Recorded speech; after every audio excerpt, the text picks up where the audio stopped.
In the unforgiving expanse of the American frontier, fate weaves a tale of loss and redemption. Sarah Mitchell's world shatters when ruthless settlers murder her husband and leave her to die in the scorching desert. As vultures circle overhead and her strength ebbs away with each passing hour, a silhouette appears on the horizon, a ghost from her past she never expected to see again. Jackson Reed, the wealthy rancher whose courtship she once spurned, discovers her clinging to life in the merciless sand. Despite their history, he doesn't hesitate to scoop her broken form into his arms and carry her to safety at his sprawling ranch. Could the man she once deemed too refined for frontier life become the anchor she needs in her darkest hour? Before we jump back in, tell us where you're tuning in from. And if this story touches you, make sure you're subscribed, because tomorrow I've saved something extra special for you. The faded daguerreotype sat on Sarah Mitchell's dresser, its silver surface catching the morning light that streamed through the homestead's window. In it, Thomas stood proud beside her, his work-worn hands resting on the fence they'd built together just last spring. His eyes crinkled at the corners with joy, and Sarah's own smile reflected the contentment of that moment, before the troubles began, before the settlers came. Sarah traced her finger along the edge of the frame, remembering how different life had been just 6 months ago. The small farm they'd carved out of the Montana Territory had been everything they'd dreamed of when they'd left Missouri. 20 acres of promise, Thomas had called it, and every sunrise brought them closer to making that promise real. She remembered the morning Jackson Reed first rode up their dusty path, his black stallion gleaming with care that spoke of wealth and privilege. He'd cut an impressive figure against the backdrop of their modest homestead, his clothes finer than anything seen in these parts, yet there was something genuine in his eyes that had caught her attention. "Ma'am," he'd said, removing his hat with a grace that seemed out of place in the rugged territory. "I'm Jackson Reed, your neighbor." To the north, his ranch, she would later learn, sprawled across 5,000 acres of the territory's finest grazing land. Thomas had been in the field that day, and Sarah had found herself alone with the handsome rancher. His courtship, subtle at first, grew more earnest with each passing visit. He brought books, precious commodities in the territory, and spoke of places she'd only dreamed of seeing.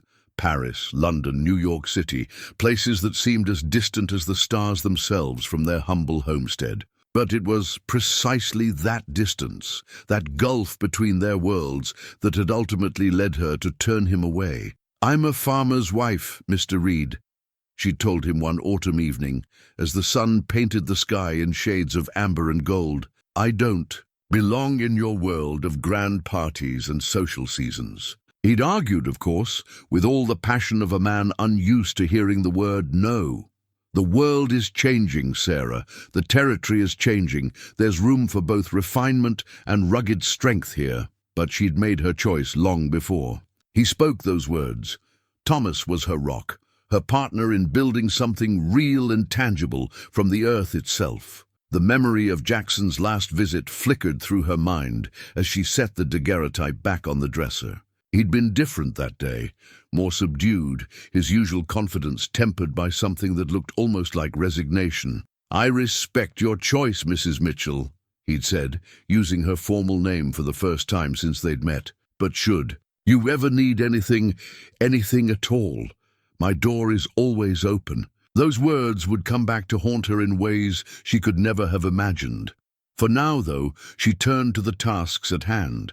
The morning sun was climbing higher, and there was bread to bake, chickens to feed, and always more work than hours. In the day, through the window, she could see Thomas in the distance, his figure small against the vast Montana sky as he worked the field. They'd been hearing rumors of trouble, settlers pushing into territory that wasn't rightfully theirs, disputes turning violent in the next county over. But such concerns seemed distant from their quiet corner of the world, where the rhythm of their days was marked by honest work and simple pleasures. If she'd known then how quickly their peace would shatter, how soon their quiet corner would become the eye of a storm.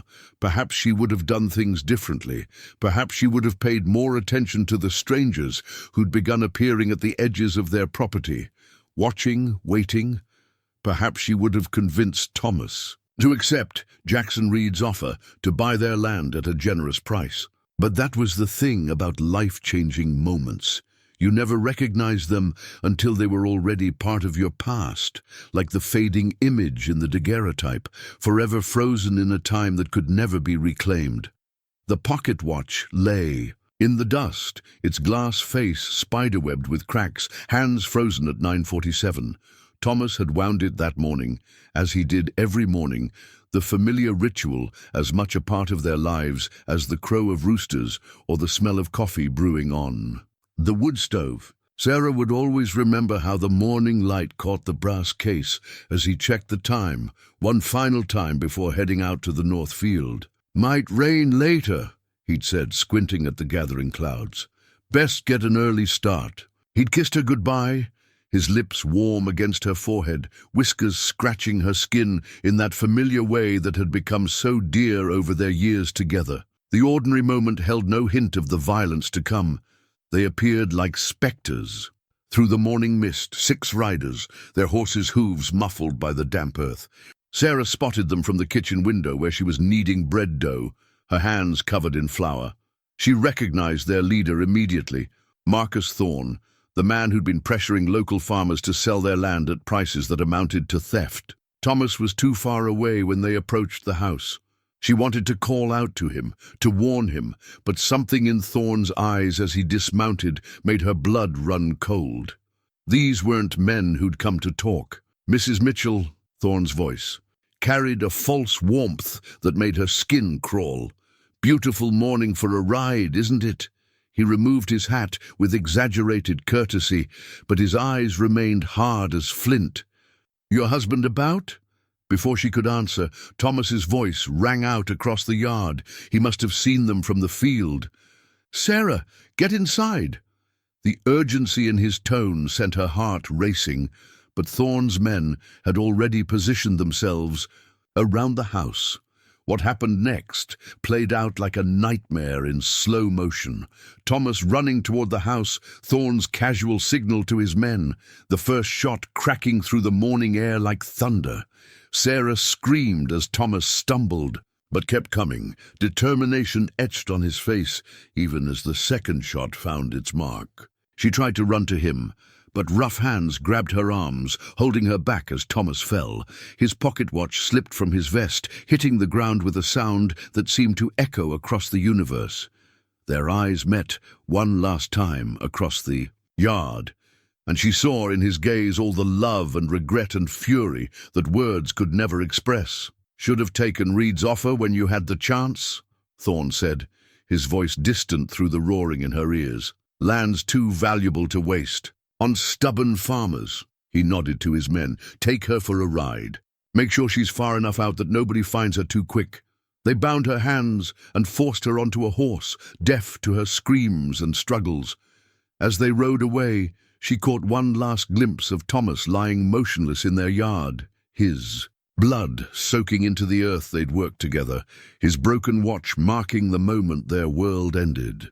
The sun climbed higher as they rode, the morning's clouds burning away to reveal a merciless blue sky. She lost track of time and direction as they pushed deeper into the territory's most desolate reaches. When they finally stopped, it was in a place where the desert stretched endlessly in every direction, no landmarks visible to guide a wanderer home. "Time to get down, Mrs. Mitchell," one of Thorne's men said, his grin revealing tobacco-stained teeth. They cut the ropes binding her to the saddle and shoved her roughly to the ground.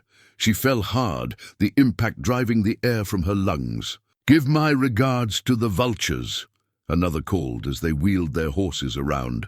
Their laughter carried back to her on the hot wind as they rode away, leaving her alone with the desert sun climbing toward its zenith. Sarah lay there for a long moment, pain and grief threatening to overwhelm her, but something in her refused to surrender, refused to give Thorne the satisfaction of such an easy victory. She pushed herself to her knees, then to her feet, her body protesting every movement. The sun beat down mercilessly as she stood swaying in the vastness of the desert. No water, no shelter, no hope visible in any direction. But she was Thomas Mitchell's wife, and she would not die weeping in the dust. She would walk until she couldn't walk anymore, and then she would crawl if she had to. As she took her first stumbling step, the image of Thomas's broken watch flashed through her mind. Time frozen at the moment, everything changed. She didn't know then that her next encounter with time would come through the man she'd once turned away, or that fate had plans far different from the death Thorn had intended for her in this desolate place. The wool shawl that had been a wedding gift from Thomas's mother became Sarah's only shield against the merciless sun. As the day wore on, she tore strips from its edges, wrapping her face and neck, leaving only her eyes exposed to the scorching wind.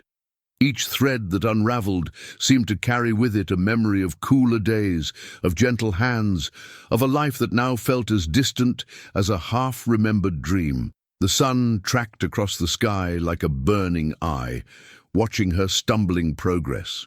Through the wasteland, she had no way to mark time except by its position and the lengthening of shadows. Her throat had long since passed dry, moving into a territory of pain she hadn't known existed. Each swallow felt like forcing down broken glass. Mirages danced on the horizon, water, trees, buildings that shimmered and vanished as she approached. More than once she thought she heard Thomas calling her name. But when she turned, there was only the whisper of wind through the scrub brush and the mocking cry of circling vultures. "One more step," she whispered to herself, her voice cracking. It had become her mantra as the hours crawled by. Just one more step. She fixed her eyes on distant landmarks, a twisted Joshua tree, a distinctive rock formation, only to reach them and find the landscape ahead just as empty, just as unforgiving. The shawl, now reduced to little more than strips of fabric, had been white once. Now it was stained with dust and sweat, much like her memories of that morning were stained with blood. She tried not to think about Thomas, about the way he'd fallen, about his eyes meeting hers one final time. Such thoughts would only steal what little strength she had left. Instead, she forced herself to focus on practical matters. The angle of the sun suggested it was late afternoon. If she could survive until nightfall, the dropping temperature might give her a better chance. But night would bring its own dangers. Cold, that could kill as surely as the heat, predators that hunted in the darkness. Her legs buckled beneath her, and she fell hard onto the packed earth. The impact sent clouds of dust billowing around her, and for a moment she was tempted to just lie there, to let the desert claim her as Thorn had intended. But Thomas's voice seemed to whisper in her ear, as clear as if he stood beside her. "Get up, my love. Get up and live." Using trembling arms, she pushed herself back to her feet. The world swayed dangerously around her, and dark spots danced at the edges of her vision. She adjusted the strips of shawl around her face, her fingers clumsy with exhaustion. It was then that she saw it, a dark shape on the horizon, moving steadily closer. At first, she dismissed it as another mirage, her mind playing cruel tricks. But this shape didn't waver and dissolve like the others. It grew more solid with each passing moment, a rider on horseback moving with purpose. Fear shot through her like ice water. Had Thorn sent one of his men back to make sure she was dead? She looked around desperately for somewhere to hide, but the landscape offered no shelter. Even the scattered brush was too sparse to conceal her. The rider drew closer, and something about the way he sat his horse tugged at her memory. The proud bearing, the straight back, the distinctive silhouette. In her delirium, she almost laughed at the irony. Of all the people who might find her here, fate had chosen Jackson Reed. She tried to call out, but her parched throat produced only a weak rasp. The strips of shawl fluttered around her face as she waved her arms, praying he would see her. Her vision blurred, the world tilting sideways as her strength finally failed her. The last thing she saw before consciousness slipped away was Jackson's figure growing larger against the burning sky. like an answer to a prayer she hadn't dared to make. The silver canteen caught the last rays of the setting sun as Jackson uncorked it with practiced care. Despite her semi-conscious state, Sarah could hear the precious water sloshing inside, a sound more beautiful than any symphony she'd ever heard. His hand, surprisingly gentle for a rancher, cradled her head as he brought the canteen to her. Cracked lips. "Easy now." His voice came from somewhere above her, steady and calm. "Small sips, Sarah. Too much at once will make you sick." The water touched her lips, cool and sweet, and it took every ounce of willpower not to grab the canteen and drain it dry. Jackson's face swam into focus as she blinked away the dust and fatigue. He looked different from her memories, older perhaps, or just more weathered by the responsibilities of managing his vast ranch. The fine clothes she remembered had been replaced by practical riding gear, though even these bore the unmistakable mark of quality. "I found Thomas," he said quietly, his voice carrying a weight that made her heart constrict. "I've sent 2 of my men to the sheriff in Preston's Fork. They'll see justice done." The simple statement held a promise of retribution that seemed at odds with the refined man she'd once known. She tried to speak, but her throat closed around the words. Jackson offered her another sip from the canteen, his eyes never leaving. Her face. "Don't try to talk yet. We need to get you out of this sun." He glanced at the horizon, where the desert heat still shimmered like a living thing. "My ranch is closest. Can you hold on if I put you up in front of me?" Sarah managed. A weak nod, though the thought of movement sent waves of dizziness through her. Jackson's arms were steady as he lifted her, positioning her carefully on his horse. The animal stood perfectly still, well-trained and patient, as Jackson mounted behind her. "Lean back against me," he instructed, his voice professional, devoid of any hint of their shared past. "I'll keep you steady." He wrapped one arm securely around her waist, while the other held the reins, creating a cage of safety she hadn't expected to feel ever again. The rhythm of the horse's gait threatened to lull her back into unconsciousness, but Jackson kept her engaged with quiet conversation. He spoke of practical things, the weather, the distance to his ranch, the doctor he'd send for once they arrived. His voice anchored her to the present, keeping her from slipping into memories of that morning's horror. "The ranch has changed since you saw it last," he said as they crested a rise. "Added a new wing to the main house, better facilities for the hands and their families." He paused, then added softly, "I've learned some things about what really matters out here." Sarah wanted to respond, to acknowledge the subtle reference to their past interactions, but exhaustion dragged at her like quicksand. She found herself drifting in and out of awareness, catching fragments of scenery and conversation. The canteen appeared regularly at her lips, Jackson's careful rationing of water the only thing keeping her from complete collapse. The sun had nearly set when the ranch buildings appeared on the horizon. Even through her fatigue, Sarah could see the truth in Jackson's words. The sprawling complex spoke of both prosperity and practicality. A working ranch, not just a rich man's plaything. "Miss Rebecca," Jackson's voice carried across the yard as they approached. "Prepare the blue room and send someone for Doc Matthews." A flurry of activity erupted around them as ranch hands and house staff appeared from various directions. "The blue room's ready, Mr. Reed," a woman's voice replied promptly. "Martha's already heading for the doctor." Jackson dismounted smoothly, then lifted Sarah from the saddle as if she weighed nothing. She caught a glimpse of concerned faces watching from the porch, a middle-aged woman who must be Miss Rebecca, several ranch hands trying not to stare, a young boy running ahead to open doors. "You're safe now," Jackson murmured as he carried her into the house. The words seemed to unlock something inside her, and Sarah felt tears beginning to slide down her dust-streaked face. She turned her head into his shirt, not wanting the others to see her break. His arms tightened slightly, a gesture so subtle it might have been unconscious. The silver canteen bumped gently against her side as he climbed the stairs. Its hollow sound a reminder of how close she'd come to dying in the desert. But here she was, alive against all odds, being carried to safety by the man she'd once deemed too refined for the harsh realities of frontier life. The irony of it might have made her laugh if she'd had the strength. Instead, she let herself be borne up the stairs, knowing that while she was safe from the desert's threats, the real challenges, grief, revenge, and the complicated history between her and her rescuer were only beginning. The medicine box sat on the bedside table in the blue room, its dark mahogany surface gleaming in the lamplight. Sarah watched as Miss Rebecca sorted through its contents. Bottles of various sizes, clean bandages, herbs both familiar and strange. The housekeeper's movements were precise and practiced, speaking of years of experience tending to the injuries and ailments that were an inevitable part of ranch life. Mr. Reed had this brought from San Francisco, Miss Rebecca explained, measuring out drops from a brown bottle. Said a proper ranch needs proper medical supplies. She paused, weathered hands stilling for a moment. Though I suspect he ordered it after young Billy took that fall last spring.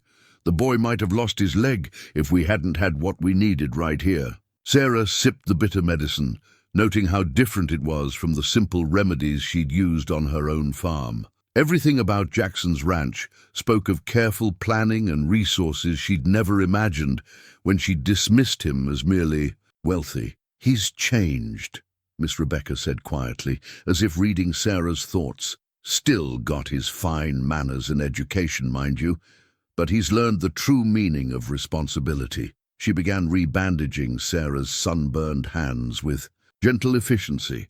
Lost his father 2 years back. Could have sold the ranch, moved back east to an easier life. Instead, he dug in deeper, made this place something his father never dreamed it could be. The days blended together in a haze of sleep and healing. Doc Matthews came and went, his visits punctuated by quiet consultations with Jackson in the hallway.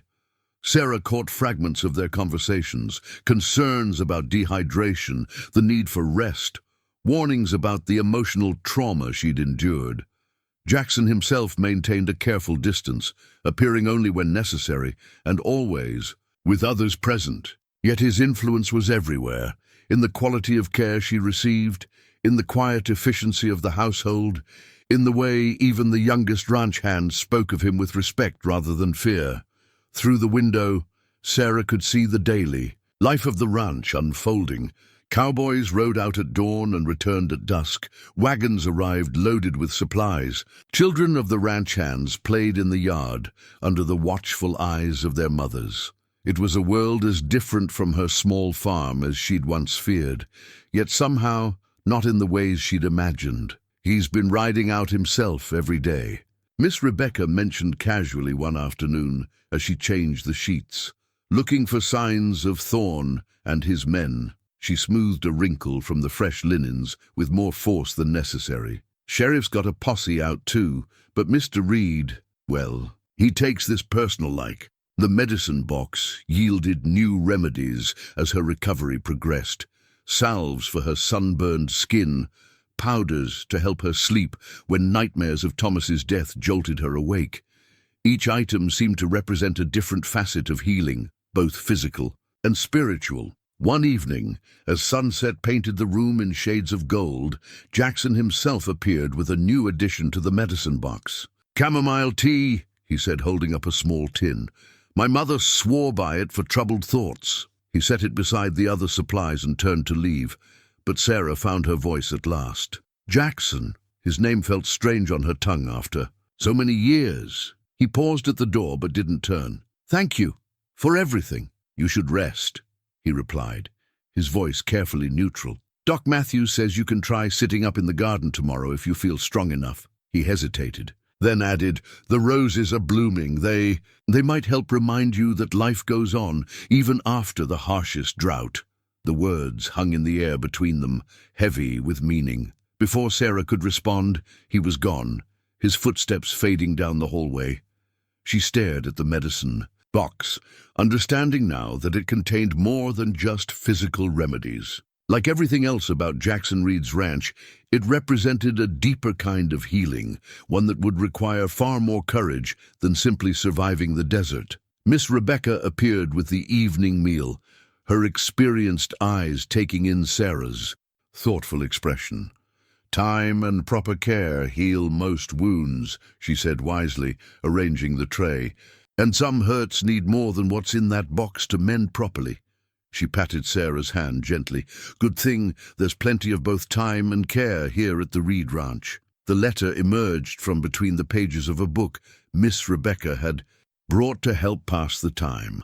A volume of Tennyson's poetry that had clearly sat untouched on Jackson's library shelves for years. The envelope was yellowed with age, the elegant handwriting instantly recognizable as Jackson's, though the ink had faded to a gentle sepia. It was still sealed, Sarah's maiden name written across the front with a careful flourish. Her hands trembled as she held it. The date in the corner marked it as having been written the day after she'd rejected his courtship. She'd never known of its existence. Had he meant to deliver it but lost his nerve? Or had he written it in a moment of passion, only to think better of sending it? "I remember him writing that." Miss Rebecca's voice came softly from the doorway. "Sat at his desk all night, he did. Started over maybe dozen times." The housekeeper moved into the room, gathering up the breakfast dishes. "Found all the discarded versions in the wastebasket next morning. Never did know why he didn't send it." Sarah stared at the unopened letter, feeling the weight of years and unspoken words. "Should I?" she began, unsure if reading it now would help or harm the delicate balance they'd established. "Some truths need their proper time," Miss Rebecca replied. "Maybe that time is now." She paused at the door. "He's changed since then, mind you. We all have.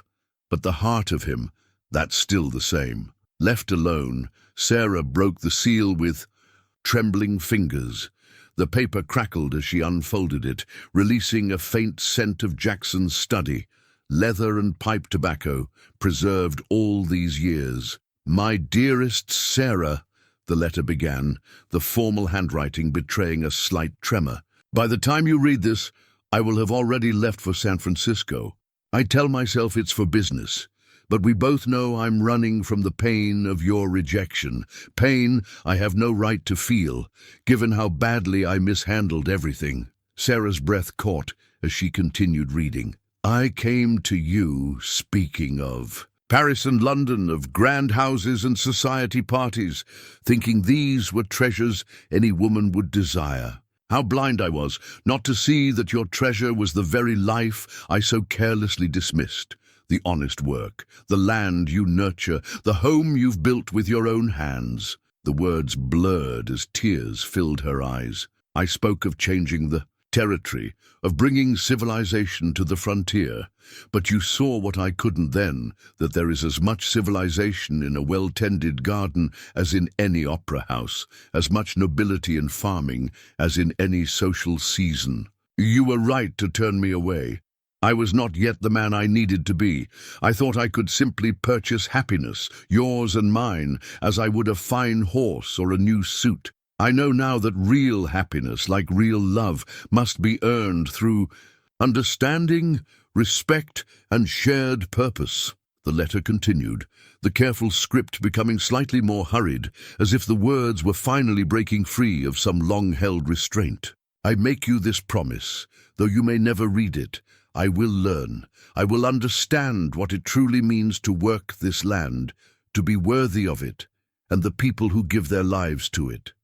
Perhaps someday, if fate is kind, our paths will cross again, and you will find me changed, not into the society gentleman I once thought I should be, but into the man this territory needs." The final paragraph made her heart ache with its simple sincerity.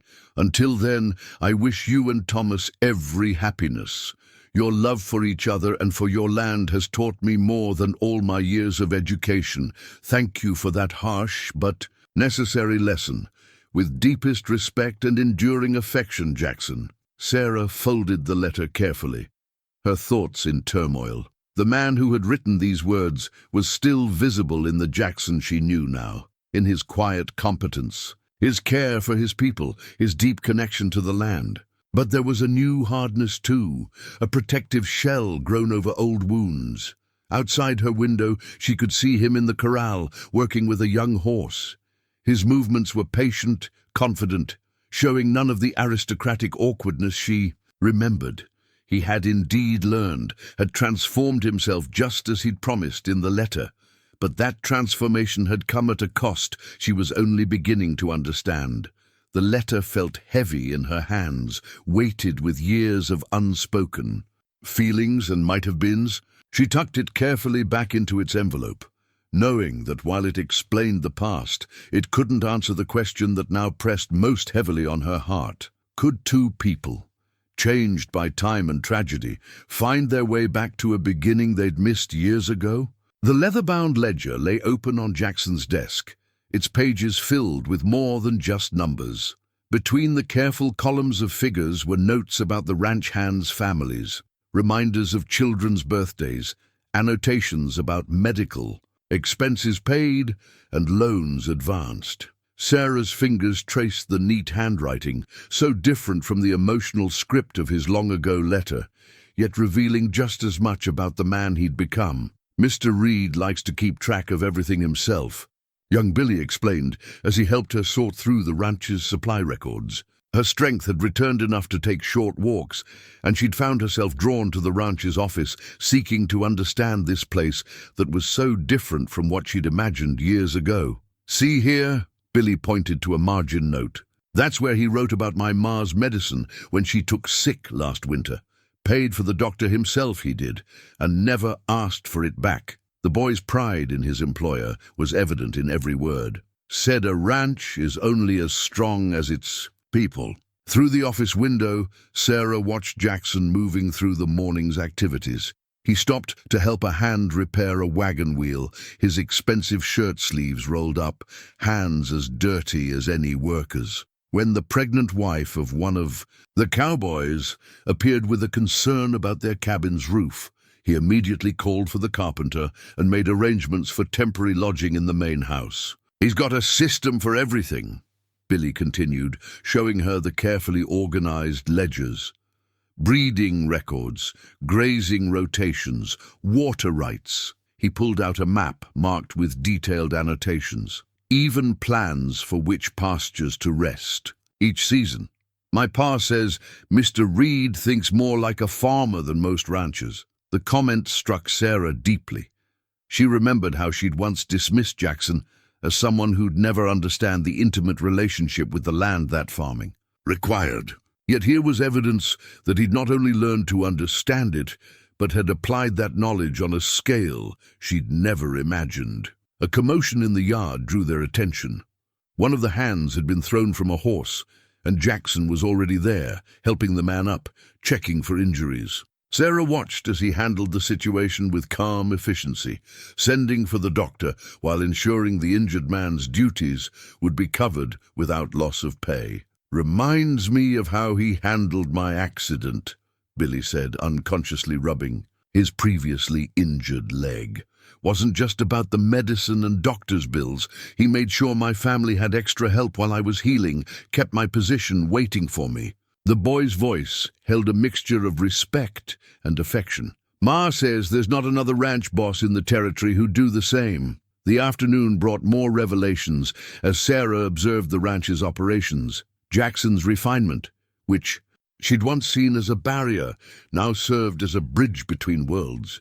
He negotiated contracts with Eastern buyers, using his education and connections to secure better prices than local ranchers typically received. But he also ensured those profits were reinvested in the ranch and its people, building a community rather than just a business.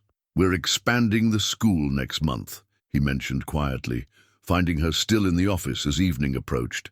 "Too many children now for just one room." He hesitated, then added, "Education's important out here. Not just reading and figures, but understanding the land, the business of it, things I had to learn the hard way." Sarah nodded, thinking of the ledger's careful notations. "You've built something remarkable here, Jackson. It's so much more than just a ranch." "Had to be," he replied, his voice carrying a weight of memory. After I understood what I'd been missing, I knew this place needed to be about more than just profit or prestige. He moved to his desk, automatically, straightening the ledgers. Every family here has a stake in its success. Their children will inherit more than just jobs. They'll inherit a legacy of stewardship. The setting sun cast long shadows through the office window, gilding the ledger's pages with warm light. Sarah saw her own shadow merge with Jackson's on the desk between them, and for a moment she glimpsed a future she'd never allowed herself to imagine years ago, one where refinement and practicality, ambition and compassion could not just coexist, but strengthen each other. The note arrived with the morning mail, its crude paper and rough handwriting a stark contrast to the business correspondence that usually crossed Jackson's desk. Sarah recognized it immediately as the kind of cheap stock sold at Thorne's general store, and her hands trembled as Jackson unfolded it. "Mr. Reed," he read aloud, his voice carefully controlled, "your interference in private business matters has been noted. The Mitchell woman's presence on your property is an affront to those of us working to civilize this territory. Consider this fair warning. Remove her from the area within 3 days, or we'll be forced to take more direct action. The prosperity of your ranch depends on your wise decision in this matter." The paper crackled as Jackson's fingers tightened around it. "Thorne's getting desperate," he said, his refined accent carrying an edge of steel she'd never heard before. "The sheriff's investigation must be making him nervous." Sarah stood by the window watching the ranch hands go about their morning duties, unaware of the threat that had just arrived. "I should leave," she said quietly. "I won't bring danger to your people, Jackson. Not after everything you've done for me." "No." The single word carried the weight of absolute authority. Jackson moved to stand beside her, close enough that she could sense the tension radiating from him. "This is exactly what Thorne wants, to isolate you, to make you vulnerable again. I won't give him that satisfaction." A commotion in the yard drew their attention. 2 ranch hands were riding in hard, their horses lathered with sweat.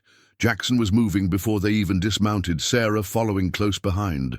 "Mr. Reed," the younger hand, barely more than a boy, called out. "Found fresh tracks up by the north pasture. 6 riders moving along our boundary. They've been watching the ranch, sir." The older hand spat into the dust. "Saw smoke signals. 2. Indian style, but no Indians in these parts for months. Someone's trying to coordinate something, and I'd bet my last dollar it's Thorne's men." Jackson's face hardened. "Get word to all the outlying stations. I want everyone on alert. No one rides alone, no matter how short the distance." He turned to Miss Rebecca, who had appeared on the porch. "Make sure all the families know to stay close to the main buildings after dark." The efficiency with which the ranch responded to the threat spoke of preparation Sarah hadn't noticed before. Armed men appeared at strategic points around the property. Children were quickly gathered from their play and moved indoors.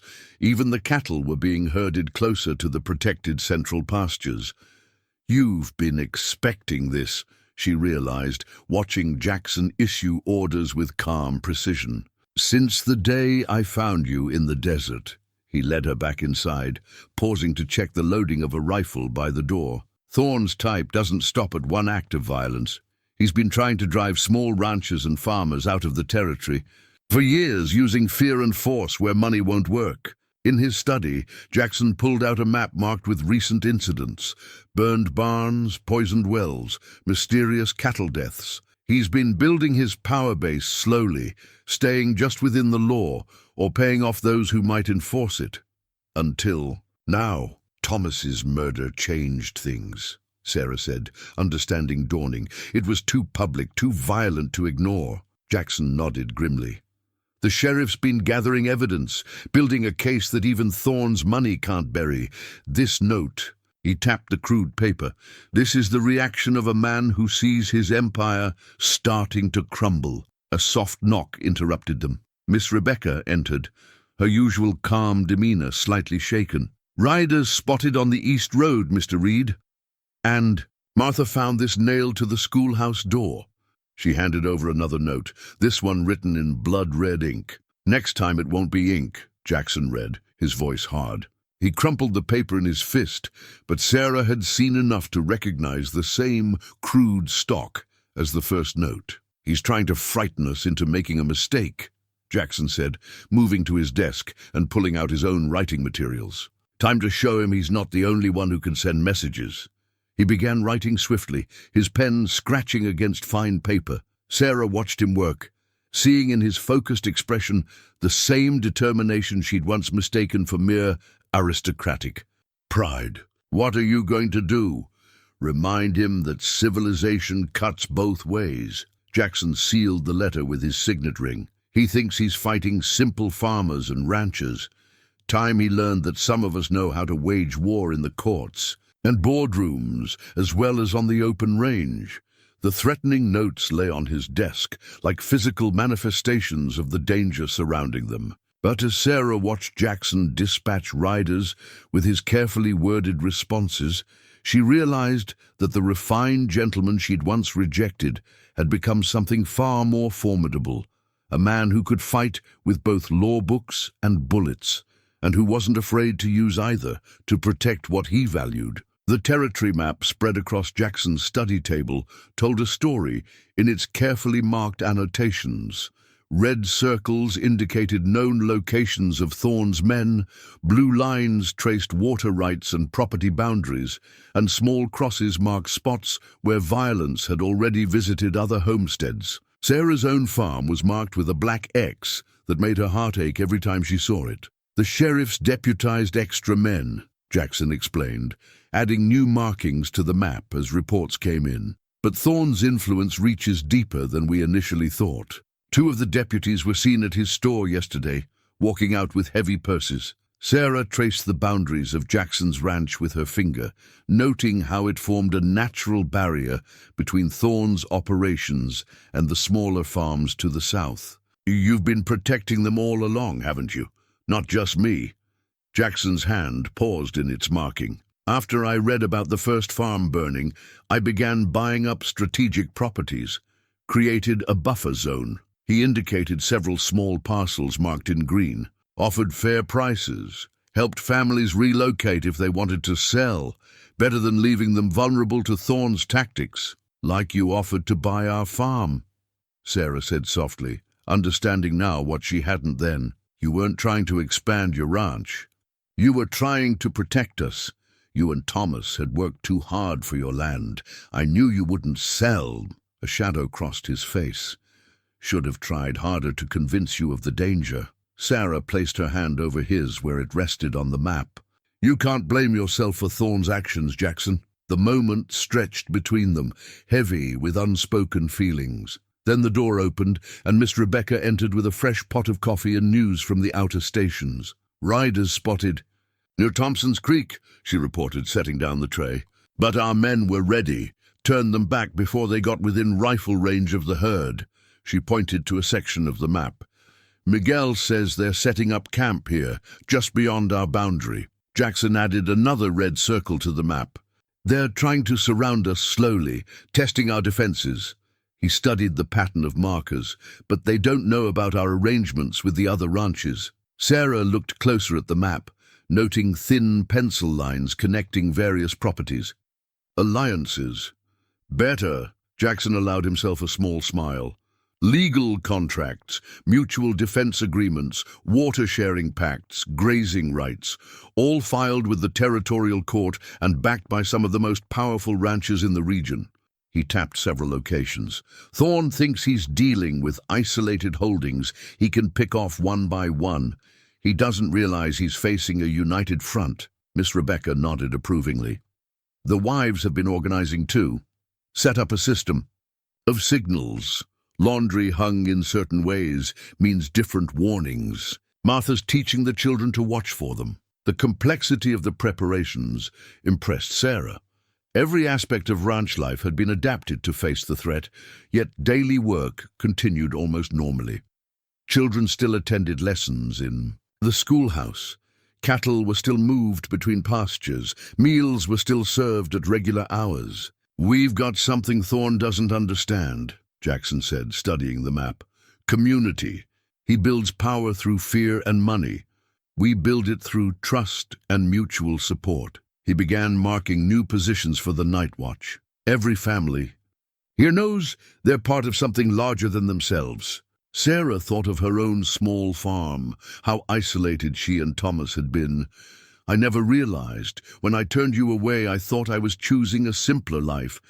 But simple doesn't always mean stronger, does it? Jackson's eyes met hers, and for a moment she saw in them the same warmth that had drawn her to him years ago, now tempered by experience and responsibility. Strength comes in many forms, he said quietly. You taught me that, even if you didn't mean to. A ranch hand appeared at the door with fresh reports, and they returned their attention to the map. But something had shifted between them, a new understanding born of shared purpose and dawning trust. As they planned defenses and discussed strategies, Sarah realized that the map before them represented more than just territory and tactics. It was a chart of relationships, connections, and the kind of strength that could only come from people working together. The sun was setting when they finally finished their planning, casting long shadows across the map's inked surface. Tomorrow would bring new challenges, but for now, Sarah felt a sense of security she hadn't known since Thomas's death. Here, surrounded by people who understood the true meaning of community, she was no longer alone in her fight for justice. The splintered fence post stood like an accusation in the early morning light, its fresh break revealing pale wood beneath the weathered surface. Sarah ran her hand along the jagged edge where the attackers had broken through, feeling the violence of the previous night preserved in wood and wire. They came just before dawn, Miguel explained, his voice tight with controlled anger. Used the storm for cover, thunder hiding the sound of their approach. The experienced ranch hand pointed to marks in the mud. 6 riders, maybe 7, tried to stampede the north herd toward Thompson's Creek. Jackson knelt to examine the tracks, his manner reminding Sarah of a scholar studying an ancient text. They didn't expect us to have men stationed in the line shack, he said, attention fixed on the story written in the earth. See here, where they wheeled their horses? That's when our warning shots surprised them. The night's events played back in Sarah's mind. The crash of thunder that wasn't thunder, Jackson's swift movement from his study chair to the gun rack, the organized response that spoke of long preparation. She'd watched from an upstairs window as lanterns blazed to life across the ranch. Movements she now knew were signals passing between hidden watchers. They fired the old hay barn, young Billy added, eager to share his part in the night's events. But we were ready with the water wagon, just like Mr. Reed planned. Pride colored the boy's voice. Didn't lose more than a few bales. Jackson straightened, brushing mud from his knees. They're testing us, learning our responses. His refined accent carried the same steel she'd heard in his letter to Thorne. But they learned the wrong lessons. They think they've discovered our defensive positions. They don't realize what they saw was exactly what we wanted them to see. Sarah studied the broken fence post, understanding dawning. You've been preparing for this for months, haven't you? Everything they saw last night was planned. Every ranch hand who fired a warning shot, every lantern that lit up, every position they spotted, all carefully chosen. Jackson's smile held no warmth. Let them think they know our weaknesses. Next time they'll aim for what they believe is a gap in our defenses, and that's when we'll have them. The morning revealed more signs of the attack. Trampled grass where the riders had gathered, scattered cartridge casings that spoke of wild shooting, a forgotten hat that Miguel identified as belonging to one of Thorne's men. But the ranch itself stood solid, its defenses proven, its people more united than ever. Could have been worse, Miss Rebecca observed, bringing coffee to the men examining the fence. Much worse if Mr. Reed hadn't been planning for this since winter. She gave Sarah a meaningful look. Been ordering extra supplies, stockpiling, ammunition, training the hands in more than just ranch work. The broken fence post became a gathering point as more ranch hands arrived to begin repairs. Sarah watched them work together seamlessly, no orders needed, each person knowing their role. Here was the true strength of Jackson's ranch, not in its size or wealth, but in its people's quiet competence and shared purpose. "They'll come again," Jackson said quietly, moving to stand beside her. "Probably tonight or tomorrow. Thorne's not known for patience, and this failure will have angered him." Sarah felt the weight of responsibility settle on her shoulders. "This is because of me. They wouldn't be attacking if—" "No." Jackson's hand touched her arm briefly, the contact sending warmth through her despite the morning chill. "This was coming anyway. Thorne's been working up to something like this for months. You're just the excuse he needed, not the cause." A rider appeared on the ridge above them, and every hand reached for a weapon before recognizing the distinctive shape of Hank, one of their outriders. He spurred his horse down the slope, his expression urgent. "Mr. Reed, smoke signals from the Peterson place. They've spotted 2 groups of riders moving through the high country. Looks like they're trying to split our attention." Jackson's response was immediate. "Miguel, take 4 men and reinforce Peterson's northern boundary. Billy, ride for the sheriff. Tell him what happened here last night. The rest of you, double-check all our defensive positions. They'll try to press their advantage while they think we're distracted with repairs." The broken fence post stood. Witness as the ranch hands dispersed to their tasks, its splintered form a reminder of both vulnerability and resilience. Sarah watched Jackson organizing the ranch's response, seeing in him now what she'd failed to see years ago, a man who could balance refinement with raw frontier strength, who could fight with both strategy and force when needed. The morning sun climbed higher, promising another scorching day. But as Sarah helped Miss Rebecca organize medical supplies and ammunition, she felt a fierce pride growing. Thorne might have broken their fence, but he'd only succeeded in revealing the true strength of the community he sought to destroy. The yellowed newspaper clipping fell from between the pages of an old territorial record book as Sarah helped Jackson research property deeds. The San Francisco Chronicle's masthead was still clearly visible, though the date had faded to near illegibility. March 1873, just over 2 years ago. "Railroad Commission announces new territory routes," the headline declared. But it was the grainy photograph beneath that caught Sarah's attention, a group of well-dressed men standing before the territorial governor's mansion. In the back row, barely noticeable unless you knew to look for him, stood Marcus Thorne. "I remember this," Jackson said quietly, taking the clipping from her trembling hands. "It was right after my father died. There was talk about railroad, expansion, new routes being planned through the territory." His finger traced the lines of text. But the proposed routes were kept secret to prevent land speculation. Sarah leaned closer, reading the small print beneath the photograph. "Special Advisory Committee on Territory Development," she read aloud. "Marcus Thorne's name is listed as a local representative, a position he purchased with blood money," came a new voice from the doorway. They turned to find Sheriff Matthews standing there, his weathered face grave. "Sorry to interrupt, Reed, but this couldn't wait." He crossed to the desk, laying down a stack of documents. "Found these in a raid on one of Thorne's warehouses. Land deeds, property transfers, all dated months before the railroad routes were announced."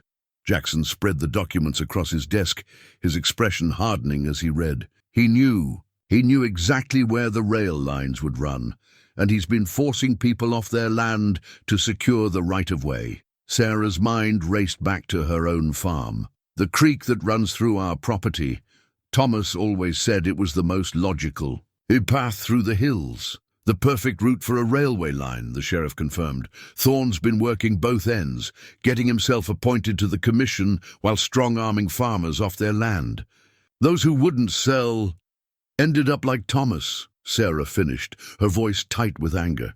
Jackson was already pulling out his territory map, overlaying it with the newspaper's vague sketch of proposed rail routes. "Here," he said, marking, points with quick strokes. "Every property he's targeted, every farmer he's threatened, they all lie along these paths. And it goes higher than Thorne," Sheriff Matthews added grimly. Found telegraph correspondence with members of the territorial legislature, bribes, threats, promises of shares in future rail profits. He's got protection from people who should be stopping him. The newspaper photographs seemed to mock them from the desk, respected men in fine suits, plotting destruction behind respectable smiles. Sarah remembered Thomas's confusion when Thorne had first approached them, offering far less than their land was worth. "He knew we'd refuse to sell," she said softly. "He was counting on it, wasn't he? Giving himself justification for what he planned to do." "This changes everything," Jackson said, his voice carrying that quiet authority she'd come to recognize. "Thorne's not just a land-hungry rancher.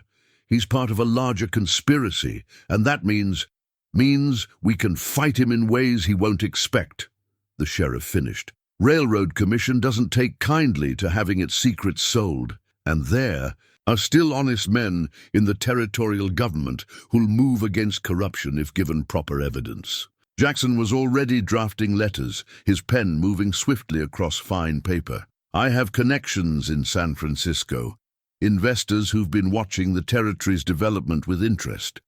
They won't appreciate learning their potential profits are being undermined by corrupt local officials." Sarah studied the newspaper photograph again, seeing past Thorne to the men around him, men of influence and power who thought themselves untouchable.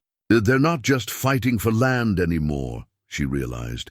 "They're fighting to keep their whole scheme from being exposed, which makes them more dangerous," Jackson agreed, sealing his letters with careful precision. "But it also makes them vulnerable. Men like Thorne know how to deal with frightened farmers and defiant ranchers. They're not prepared for their own methods to be turned against them." The old newspaper clipping lay between them like a key unlocking a hidden door. Through it, Sarah could see the true scope of what they faced, not just a greedy man's violence, but a web of corruption that stretched from their small territory to the halls of power in San Francisco.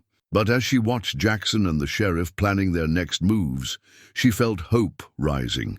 Thorne had thought himself clever, playing both sides of the law while building his empire of theft and murder. He hadn't counted on facing opponents who could fight with documents and political connections as effectively as with rifles and courage. The leather-bound journal lay open on Sarah's desk, its pages filling with more than just a record of days. Miss Rebecca had given it to her weeks ago, suggesting that writing might help heal wounds that medicine couldn't touch.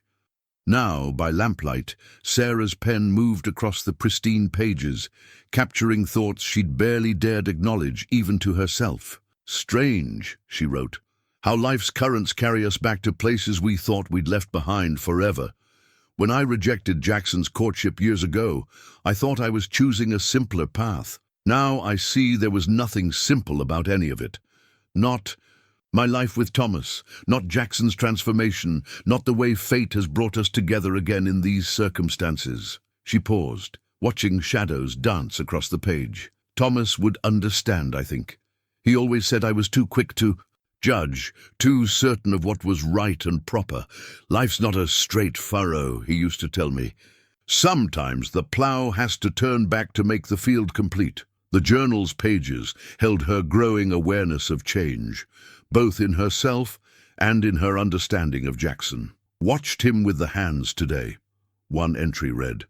"The way he moves between worlds so effortlessly now, discussing breeding lines with the foreman, then turning to write letters to San Francisco investors. The refinement I once scorned as weakness has become a weapon in our fight against Thorne."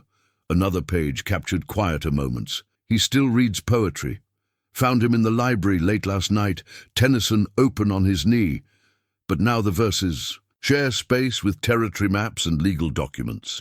He's learned to be both the man he was raised to be and the man this land needs.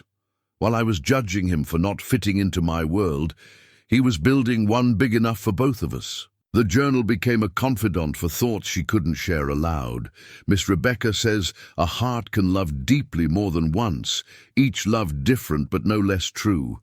Thomas was my morning sun, bright, direct, warming the earth for things to grow.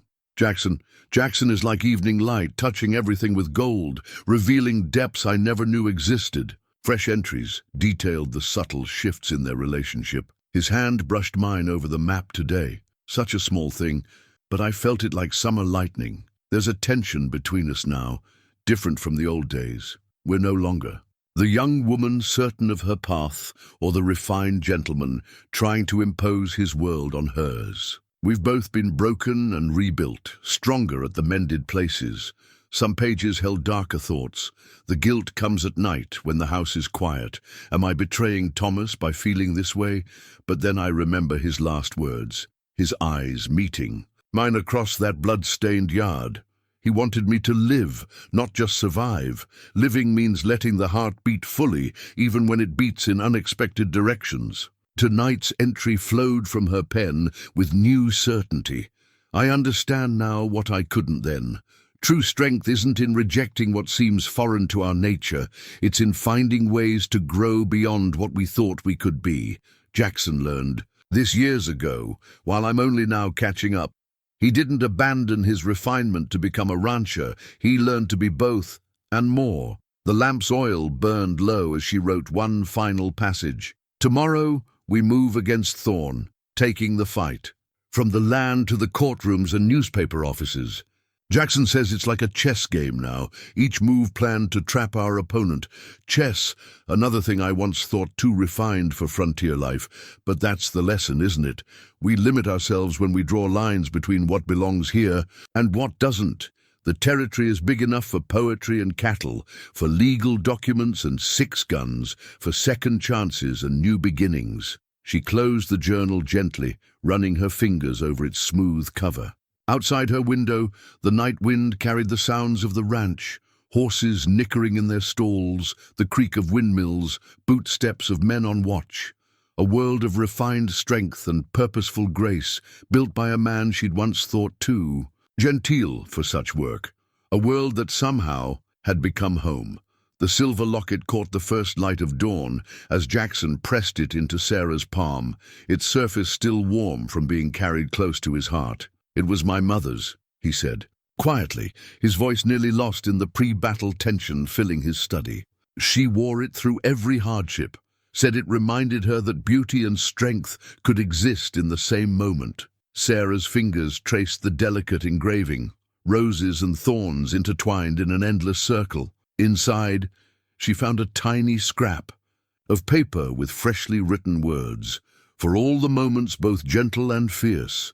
Her eyes met Jackson's, understanding passing between them without need for further speech. The moment was broken by Miguel's urgent arrival. "Riders coming, Mr. Reed, at least 20 men, approaching from 3 directions.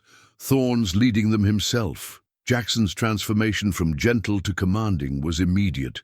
"Get everyone to their positions. Signal the Peterson Ranch. We'll need their support from the north." He turned to Sarah, his eyes intense. "Are you ready?" She clasped the locket around her neck, feeling its weight settle against her collarbone. "They won't expect me to be here. Thorn thinks he frightened me away with his threats. That's we're counting on," Jackson agreed, checking his pistol with practiced ease. "Sometimes the best weapon is the one your enemy doesn't believe you dare to use." The confrontation unfolded like a deadly chess game. Thorn's men approached with the confidence of superior numbers, only to find themselves channeled into prepared positions by strategically placed ranch hands. Sarah watched from the upper window as Jackson stepped onto the porch, every inch the refined gentleman in his clean shirt and vest, a startling contrast to Thorn's trail-worn appearance. "That's close enough, Thorn," Jackson's cultured voice carried across the yard. "I believe you'll find we've made some interesting discoveries about your railroad dealings." Thorn's laugh was ugly. "Threats from a man who reads poetry. You're out of your depth, Reed. This is frontier justice we're dealing in." "Is that what you call murdering Thomas Mitchell? Justice?" Sarah's voice rang out as she emerged onto the porch beside Jackson. The silver locket gleamed at her throat, a symbol of defiance. The sight of her rocked Thorn visibly. "You're supposed to be gone," His control cracked, revealing the desperation beneath. "The governor's office guaranteed me this territory. No farmer's widow is going to ruin everything." "That's exactly what we wanted to hear," came Sheriff Matthews' voice as he and his deputies emerged from their hidden positions around the yard. A confession of murder and conspiracy witnessed by law officers and property owners. The next moments exploded into chaos. Thorne went for his gun, but Jackson was faster, his gentleman's reflexes honed by years of ranch life. Sarah's warning cry stopped one of Thorne's men from flanking Jackson, while Miguel and the ranch hands engaged the others in a swift, brutal exchange of gunfire. "The Railroad Commission's received copies of all your correspondence," Jackson called out as he kept Thorne covered. "Your partners in San Francisco are already distancing themselves. It's over." Thorne's face twisted with rage. "Nothing's over!" He wheeled his horse, spurring it towards Sarah with murderous intent. The animal's hooves thundered across the yard as Sarah stood her ground, the locket cool against her skin. Time seemed to slow. Sarah was aware of Jackson shouting, of guns firing, of the horse's hot breath approaching. Then her hand found the derringer hidden in her skirts, a gift from Miss Rebecca, who believed in being prepared. The small gun barked once, and Thorne toppled from his saddle, clutching his shoulder. The fight drained from Thorne's men at the sight of their leader fallen. Sheriff Matthews moved in with his deputies, disarming and binding them with swift efficiency. The morning sun climbed higher, illuminating a yard scattered with dropped weapons and surrendered men. Jackson reached Sarah as her legs finally began to tremble. His arm around her waist was both support and embrace, propriety forgotten in the aftermath of violence. The silver locket rose and fell with her rapid breathing. Its pattern of roses and thorns now seemed a perfect metaphor for their lives. "I never thought," she whispered, "when you used to court me with poetry and fine manners, that one day we'd face down killers together." His laugh held wonder and relief in equal measure. "And I never imagined that the woman who thought me too refined for ranch life would help save it with such courage." His free hand touched the locket gently. "Though perhaps we both should have known, the strongest metal is that which has been tempered by fire." Around them the ranch hummed with activity as the sheriff's men took charge of prisoners, and ranch hands tended to minor wounds. But on the porch, in the growing morning light, Sarah and Jackson remained still, the silver locket marking this moment when past and present, gentility and strength, love lost and love found, finally merged into something new and unbreakable. The territorial court documents lay spread across the ranch house dining table, their official seals and formal language a sharp contrast to the violent events they described. Sarah watched as Jackson and the prosecutor, a sharp-eyed woman named Margaret Blackwood, reviewed the testimony that would bring Thorne and his conspirators to justice. "The murder charge is ironclad," Margaret said, tapping a particularly thick document. Multiple witnesses, physical evidence, and Thorne's own confession during the confrontation. "But it's these financial records that will bring down the entire corrupt network." She shuffled through papers filled with dates, amounts, and names that reached into the highest levels of territorial government. "Thomas's death won't have been for nothing," Sarah said softly, touching one of the affidavits that bore her signature. Her testimony filled 3 pages, every detail of that terrible morning preserved in precise legal language that somehow made it both more real and more distant. Jackson placed his hand over hers, where it rested on the documents. "The territorial governor himself is calling for a full investigation. Thorne's allies are scrambling to save themselves, turning evidence against each other." The ranch house had become the unofficial headquarters for the prosecution's efforts. Every day brought new faces, legal clerks, federal marshals, newspaper reporters from as far as San Francisco. The story had captured the territory's imagination, a wealthy rancher and a farmer's widow joining forces to expose corruption and murder. "The Railroad Commission is particularly interested in these land transfers," Margaret noted, sorting through another stack of documents. "Seems Thorne wasn't just selling route information, He was manipulating the proposed lines to increase the value of properties he'd stolen. Sarah recognized some of the deeds, farms and ranches whose owners had been threatened or driven away. Can the land be returned to its rightful owners? Already in process, Jackson confirmed. I've been contacting the families, offering to help them resettle if they wish to return. His refined accent carried the satisfaction of a man seeing justice done through legitimate means rather than frontier violence. The community's support had been overwhelming. Every day brought wagon loads of food from neighboring ranches, ensuring the steady stream of legal workers and witnesses were well fed. Ranch wives took turns helping Miss Rebecca manage the increased household burden, while their husbands volunteered to cover the regular ranch work so Jackson's hands could assist with security and escort duties. Found another set of telegraph records, Billy announced, hurrying in with fresh papers. The young ranch hand had proved invaluable, his quick mind and knowledge of local geography helping piece together the movement of Thorne's men over the past years. Margaret immediately began organizing the new evidence into her carefully structured case files. Perfect. This connects the territorial secretary directly to the land scheme. His resignation should be on the governor's desk by morning. Sarah studied the growing pile of documents, each one a step toward justice.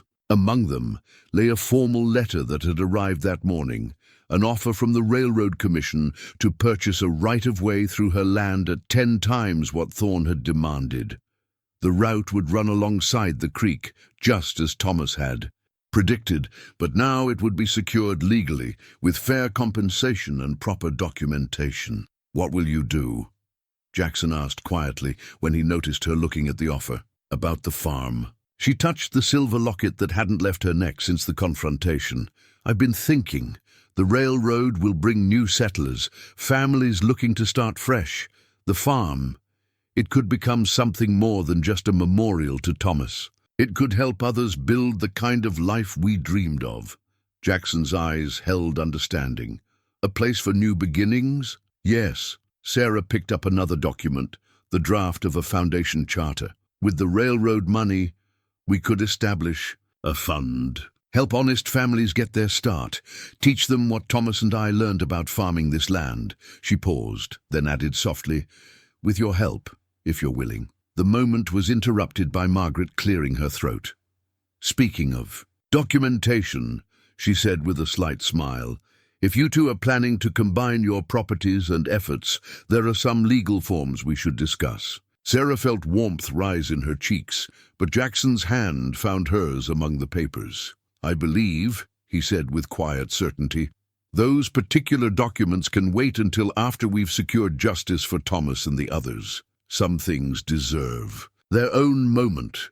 Around them, the work of justice continued, papers being sorted, testimony recorded, evidence catalogued. But in that brief exchange lay the promise of a future where love and law, refinement and frontier strength could build something far greater than either of them had imagined in their younger days. The new ranch sign waited in the carpenter's workshop, its freshly carved letters still covered to protect them from dust. Sarah ran her fingers over the cloth, feeling the raised edges of what she knew lay beneath. Reed and Mitchell Ranch, a simple ampersand joining their names just as life had joined their paths in unexpected ways. Miguel suggested bronze letters, Jackson said from the doorway, his quiet arrival making her smile. He'd grown more contemplative since the trial's end, as if the lifting of one burden had allowed others, more personal, to surface. "But I thought you'd prefer something carved from the land itself." "Oak," Sarah confirmed, recognizing the solid weight of the wood. "Like the trees that mark the boundary between your ranch and my farm." She paused, correcting herself. "Our properties now?" Jackson moved closer, his presence warming the cool morning air. "I've been thinking about what you said, about making the farm a place for new beginnings. The first families could arrive by spring, if we start the preparations now." The cloth slipped beneath Sarah's fingers, revealing a corner of the sign. The lettering was beautiful, refined yet sturdy, much like the man who had commissioned it. Thomas would have loved that idea. He always said the territory needed more farmers who understood the land, not just what they could take from it. "We could teach them what you both learned," Jackson suggested. "Combine your farming knowledge with the ranch's resources. Give them a real chance at success." His hand joined hers on the sign's surface. "Build something that honors the past, while looking to the future." The workshop's door creaked open, admitting Miss Rebecca with a pot of coffee, a knowing smile. "Thought you two might need this. The hands are asking about when to hang the new sign." Sarah exchanged a glance with Jackson, seeing her own mixture of readiness and hesitation reflected in his eyes. So much had changed since the day he'd found her in the desert. Justice had been served, corruption exposed. Their separate worlds merged into something stronger than either had been alone. "There's no rush," Jackson said, gently understanding her need to move forward at her own pace. "The ranch won't change just because we change its name." But Sarah found herself ready to take this step. "No," she said, pulling the cloth away completely. "We should do it today. The past few months have taught me that healing doesn't mean forgetting. It means building something new from what remains." The sign's full text emerged into the morning light. Beneath their joined names, smaller letters read, "Where Hope Takes Root." The phrase had come to Sarah one evening as she watched Jackson teaching a group of children about crop rotation in the ranch's kitchen garden, his natural grace making complex ideas accessible to young minds. "I had Miguel add something too," Jackson said, turning the sign slightly. There, along the edge in careful Spanish script, were the words, "Segundo chances," second chances. Miss Rebecca nodded approvingly. "About time this place had a name that tells its true story." She began pouring coffee into 3 cups. "The hands have been taking bets on when you two would make it official. The ranch name, or—" Jackson let the question hang, his refined manners warring with barely concealed hope. Sarah touched the silver locket at her throat, then reached for his hand. "Both, I think. Some changes don't need to wait for perfect moments. They just need the courage to acknowledge what's already true."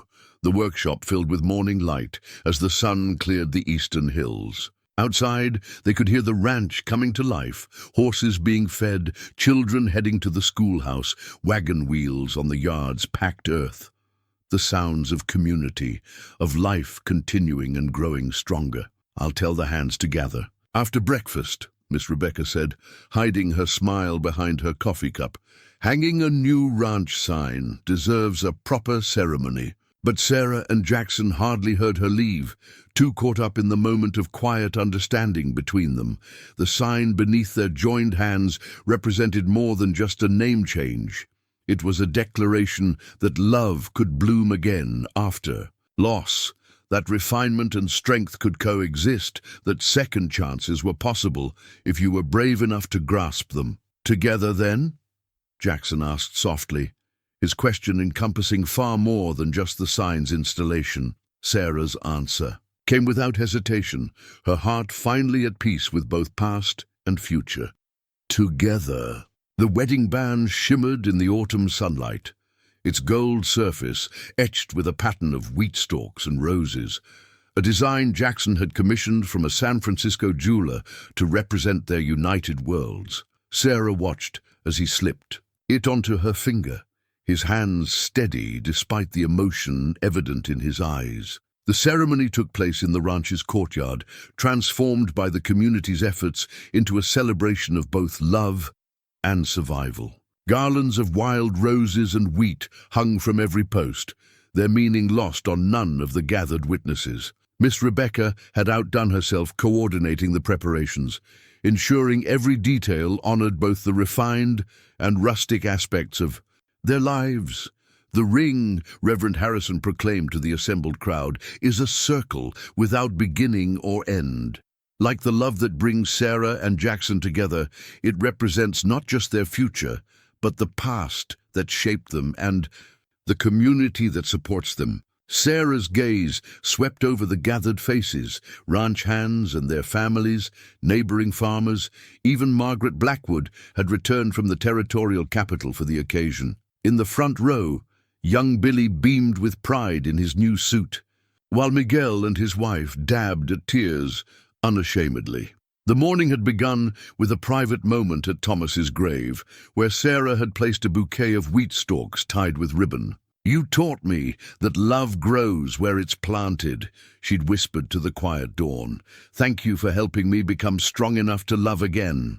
Now, as Jackson's ring joined the delicate gold band he'd given her during their private engagement, Sarah felt the rightness of this moment. They'd chosen to be married in the same courtyard where they'd faced down Thorn and his men, transforming a place of confrontation into one of celebration. "In the presence of God and these witnesses," Reverend Harrison continued, "I now pronounce you husband and wife." Jackson's kiss was gentle yet sure, carrying the promise of all they'd built together. The crowd's cheers echoed across the ranch, startling a flock of doves into flight from the barn roof, an unplanned but perfect touch that made even the most hardened cowboys smile. The celebration that followed blended their worlds seamlessly.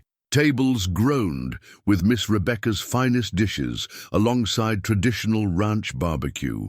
A string quartet Jackson had brought from San Francisco alternated with local fiddle players. Children played between the legs of dancing adults, their laughter a reminder of the future they were all building together. "Look," Jackson murmured during a quiet moment, nodding toward the gathered crowd. Sarah followed his gaze to see three, a family sitting together, the first applicants for their farming initiative, already forming bonds of friendship as they shared plates of wedding feast. "They'll be ready to start in the spring," Sarah said, touching her wedding band. "The Railway Commission approved the final routes yesterday. The compensation funds are secured. And the foundation charter?" Jackson's arm tightened around her. "Waste. Signed this morning. The Reed Mitchell Agricultural Foundation is officially registered with the territorial government." She smiled up at him. "Though I think Miss Rebecca's already calling it the Hope Takes Root Foundation in her. Letters to potential families."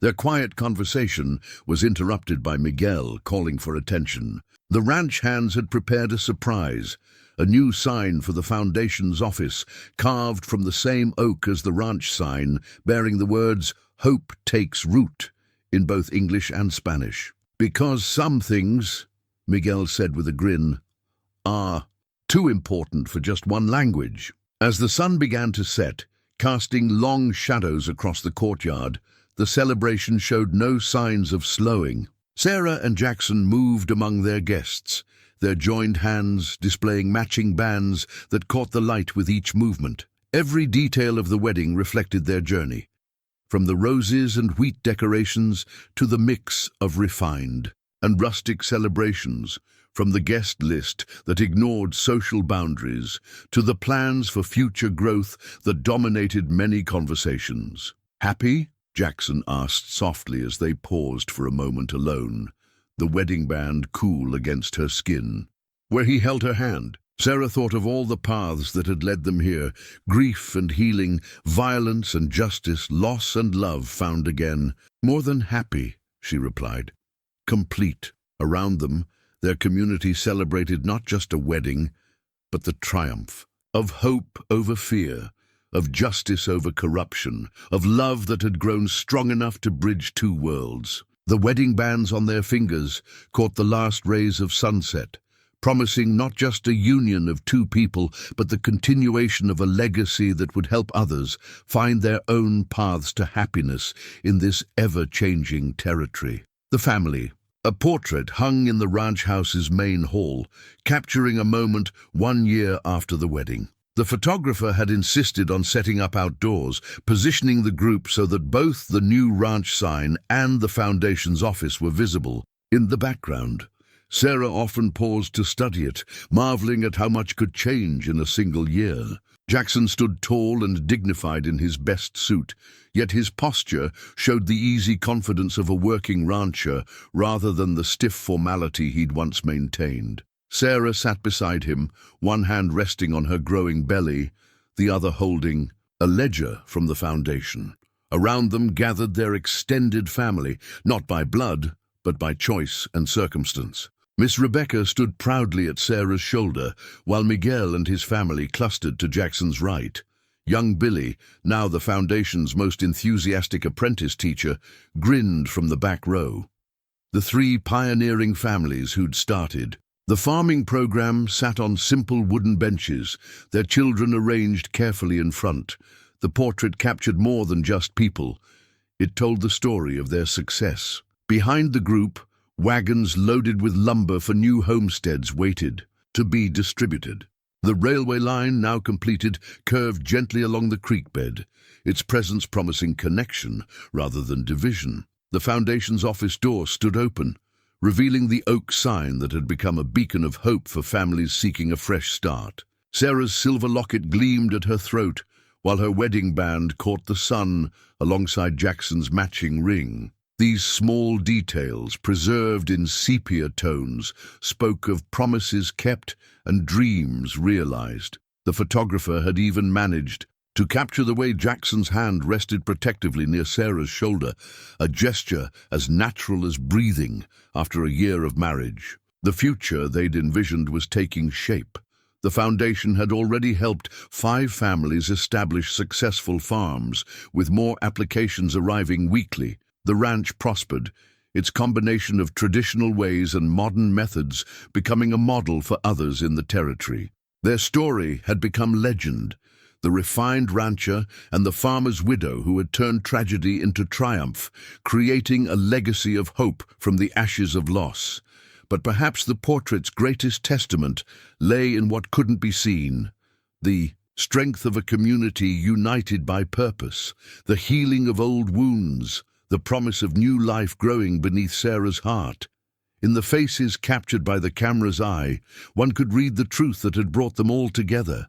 That love, like hope, takes root in the most unexpected places, growing stronger when nurtured by understanding hearts and willing hands. And if anyone noticed how the photographer had positioned Thomas's original homestead in the distant background, visible through the morning mist, they understood it for what it was.